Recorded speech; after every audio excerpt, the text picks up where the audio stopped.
Hi everybody, this is Shirley Williams, and today in Art in the Spotlight I'm talking about this painting behind me. It's so big that, well, it's 6 feet by 3 feet, and it's one of two.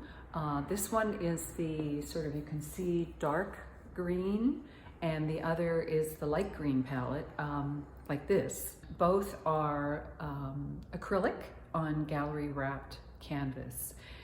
Professional grade, of course.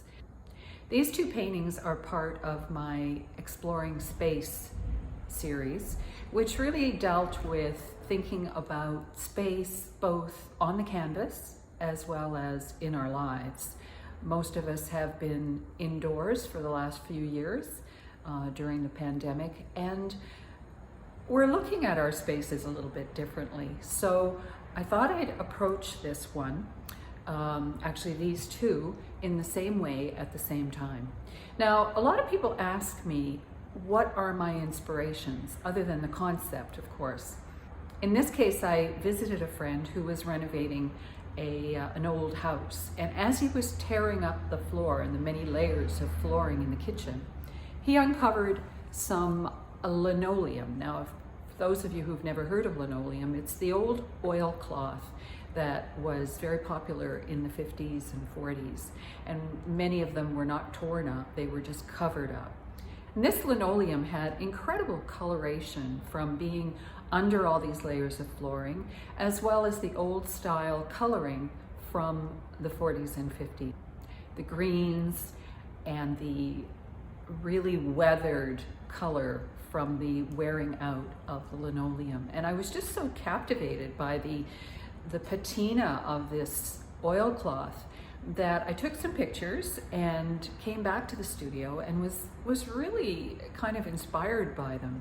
So these two paintings are called Ground Floor, and obviously for that reason, because they did remind me.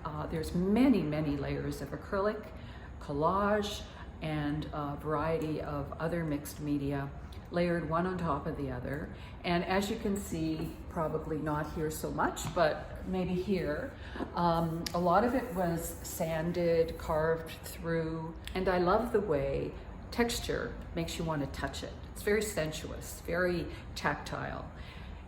Whenever I start a painting, I start with the inspiration, of course, and then I select my color palette. And in this case, I wanted to try experimenting with the two colors of green that we see here. These are the blue-green, and the other one, this one, is the light green palette.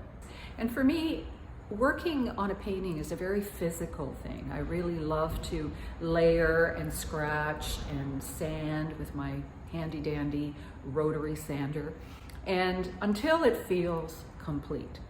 Now, these two paintings are fairly large. I don't expect them to be shown together unless you had a really large wall, but they do go together as a diptych, either horizontally or vertically. And one of the things I love about these paintings is that they kind of fit anywhere if you have the space. They're perfect width, obviously, for a 6-foot sofa, but they're great for an entry or if you have a large wall. So if you have any further questions, if you're interested in seeing them personally, just leave a message with me, get in touch either through email or DM me, and we can set up either a virtual Zoom tour or we can have you come into the studio and just take a look at these as well as any others that I might have available at the time. So I hope you're having a great day, and that you're enjoying the sunshine, which we're having here today, and I'll see you on the next Art in the Spotlight.